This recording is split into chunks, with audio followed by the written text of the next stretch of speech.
ప్రస్తుతం క్రికెట్ ప్రపంచం మొత్తం ఒకే పేరుతో మారుమోగిపోతుంది. అతడే బీహార్ బుల్లోడు వైభవ్ సూర్యవంశీ. కేవలం 17 ఏళ్ల వయసులోనే ఐపీఎల్లో స్టార్ బౌలర్ను వణికించిన ఈ బాస్ బేబీ ప్రస్థానం చూస్తే ఎవరికైనా మైండ్ బ్లాక్ అవ్వాల్సిందే. 2026 ఐపీఎల్ వేలంలో వైభవ్ను రాజస్థాన్ రాయల్స్ జట్టు ₹1,10,00,000 కొనుగోలు చేసింది.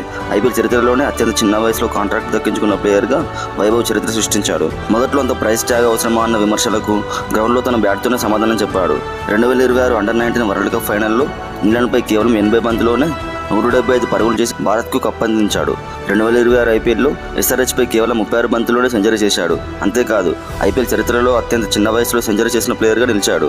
T20 ఫార్మాట్లో అత్యంత తక్కువ బంతుల్లో అంటే 477 బంతులకు 1000 పరుగులు పూర్తి చేసిన ప్లేయర్గా రికార్డు సృష్టించాడు.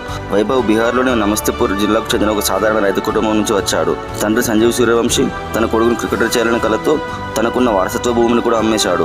వైభవ్కు ట్రైనింగ్ ఇప్పించాడు. కేవలం 4 ఏళ్ల వయసు నుంచే వైభవ్ బ్యాట్ పట్టాడు. 100 కిలోమీటర్ల దూరంలో ఉన్న ఒక అకాడమీకి వెళ్ళడానికి వాళ్ళ అమ్మ తెల్లవారుజామున 4 గంటలకు లేచి వంట చేసేదట. ఆ తల్లిదండ్రుల త్యాగమే నేడు వైభవ్ని స్థాయికి చేర్చింది. అతి తక్కువ కాలంలోనే రాష్ట్రపతి ద్వారా ప్రధానమంత్రి రాష్ట్రీయ బాల పురస్కారం అందుకున్న ఈ వండర్ కిడ్ మరిన్ని రికార్డులు సృష్టించాలని కోరుకుందాం.